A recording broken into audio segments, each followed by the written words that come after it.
அனைவருக்குமே வணக்கம். சற்று முன் கிடைத்திருக்கக்கூடிய ஒரு மிக மிக முக்கியமான செய்தி ஒன்று வெளியாகியுள்ளது. திமுகவின் ஆட்சி கலைப்பு, 356 சட்டம் அமல், துணை ராணுவம் குவிப்பு, இது மாதிரி செய்திகள் வெளியாயிருக்கு.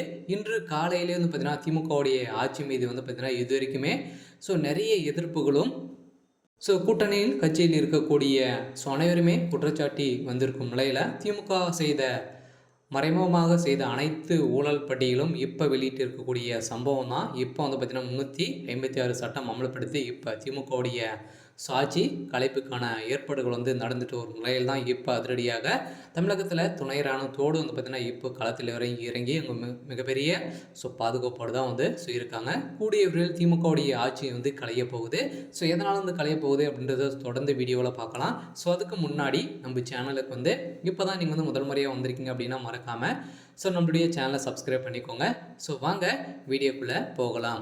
இப்போ சமீப காலத்தில் பார்த்திங்கன்னா விடுதலை சிறுத்தை கட்சியுடைய பொதுச் செயலாளராக இருந்தவர் தான் ஆதவ அர்ஜுனா. ஆதவ அர்ஜுனா அவர்கள் பார்த்தீங்கன்னா இப்போ திடீர்னு 6 மாத காலங்களாகவே திரும்ப அவர்கள் நீக்கப்படுவதாக அறிவிப்பு வெளியிட்டிருந்தா இல்லையா. இதில் பார்த்தீங்கன்னா அவர் திடீர்னு நிரந்தரமாக நான் விடுதலை சிறுத்தை கட்சியிலேருந்து வெளியேறிக்கிறேன் அப்படின்ற மாதிரி ஆதவ அர்ஜுன் அவர்கள் வெளியிட்ட அறிக்கையில் திமுகவே பெரும் அலற வைத்திருக்கக்கூடிய சம்பவம் தான் நடந்திருந்தது.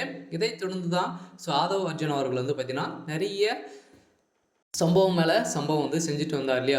திமுகவை சேர்ந்த அமைச்சர்கள் செய்த திமுக திராவிடத்த கழகம் பார்த்தீங்கன்னா என்னென்ன தவறுகள் செய்தாங்க அப்படின்றத அனைத்து எவிடன்ஸுகளும் எங்கிட்ட இருக்குது அப்படின்ற மாதிரி வெளியிட்டு இருக்கக்கூடிய அறிக்கையில் ஏற்கனவே திமுக பார்த்தீங்கன்னா அதானியுடைய விஷயத்தில் சிக்கியிருந்தாங்க இல்லையா. நிறைய கோடிகள் திமுக செய்திருக்காங்க அப்படின்ற மாதிரி பார்த்தீங்கன்னா ஆதவ அர்ஜுன் அவர்கள் சொல்லியிருந்த நிலையில் இப்போ திமுகவுக்கு அடிக்கடி பார்த்தீங்கன்னா நிறைய நெருக்கடிகள் கொடுத்த ஒரு நிலையில் தான் இப்போ திமுகவுடைய ஆட்சி ஒட்டுமொத்தமாக கலையக்கூடிய சம்பவம் நடந்திருக்கு. ஏற்கனவே சபாநாயகர் முன்பே பார்த்தீங்கன்னா வேல்முருகன் அமைச்சர் எம்எல்ஏ வேல்முருகன் அவர்கள் பார்த்தீங்கன்னா எந்த ஒரு எங்களுடைய பகுதியில் எந்த ஒரு நடவடிக்கையும் எடுக்காத திமுகவுடைய அரசு சட்ட ஒழுங்கை மீறி நடந்துட்டு இருக்கு அப்படின்ற மாதிரி தான் பார்த்தீங்கன்னா அங்கேயும் திமுகவுக்கும் காங்கிரஸுக்கும் இடையே பார்த்தீங்கன்னா சில மோதல்கள் ஏற்பட்டு நிறைய வாக்குவாதங்கள் ஏற்பட்டு இருந்தது.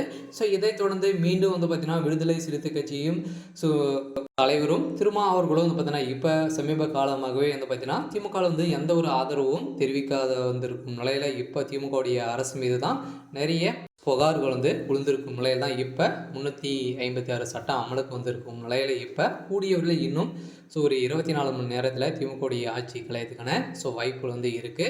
அதனால் திமுக ஆட்சி எந்த ஒரு பெண்மணிகளுக்கும் பாதுகாப்பு இல்லாத ஒரு அரசாக தான் இருக்குது. இதன் அடிப்படையில் நடக்கிறதுக்கே தகுதி இல்லாத ஒரு ஆட்சியாக தான் இருக்குது அப்படின்ற மாதிரி நிறைய மக்கள் குற்றச்சாட்டிய ஒரு நிலையில் இப்போ திமுகவுடைய அரசு மீது பார்த்தீங்கன்னா அதிரடியாக ஆட்சி கலைப்பு ஏற்படலாம் அப்படின்ற மாதிரி தான் ஒரு பரபரப்பான செய்தி வெளியாக இருக்குது. இருந்தாலும் என்ன நடக்க போகுது அப்படின்றத வெயிட் பண்ணி பார்க்கலாம்.